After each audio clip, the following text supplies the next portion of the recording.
আসসালামু আলাইকুম, welcome back to my channel Raifa kitchen. আমি আজকে রান্না করব বাইম মাছ ভুনা।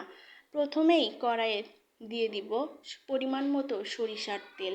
আপনারা চাইলে যে কোনো ধরনের তেল ব্যবহার করতে পারেন। এরপর দিয়ে দিব পরিমাণ মতো পেঁয়াজ কুচি এবং পেঁয়াজটাকে সুন্দর মতো ভাজতে হবে যেন কোথাও পুড়ে না যায়। পেঁয়াজটা সুন্দর মতো ভাজা হয়ে গেলে এর ভিতর দেব রসুন কুচি।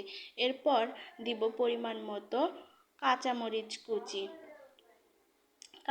এরপর সুন্দর মতো ভাজতে হবে। ভাজা হয়ে গেলে এর মধ্যে দেব 1 টেবিল চামচ রসুন বাটা, 1 টেবিল চামচ আদা বাটা, 1 টেবিল চামচ জিরা বাটা। এরপর এই মশলাটাকে সুন্দর করে মিশাতে হবে। মিশানো হয়ে গেলে এর ভিতর দেব 1 চিমটি হলুদ গুঁড়া, 1 চামচ লাল মরিচের গুঁড়া, 1 চামচ ধনিয়া গুঁড়া। এরপর পানি দিব। পানি দিয়ে মিশ্রণটিকে সুন্দরভাবে কষাতে হবে। মিশ্রণটি সুন্দর মতো কষানো হয়ে গেলে যখন এখান থেকে তেল ছিঁড়ে দিবে তখন এর ভিতর দিয়ে দিব বাইম মাছগুলো।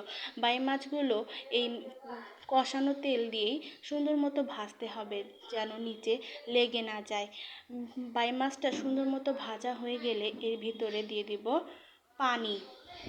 পানি দিয়ে সুন্দর মতো সিদ্ধ করে নিব এবং নামানোর আগ দিয়ে এক চামচ জিরা গুঁড়া ও পরিমাণ মতো ধনিয়া পাতা কুচি দিতে হবে। ধনিয়া পাতাটা অপশনাল, আপনারা চাইলে দিতেও পারেন, নাও দিতে পারেন, কোনো সমস্যা নেই।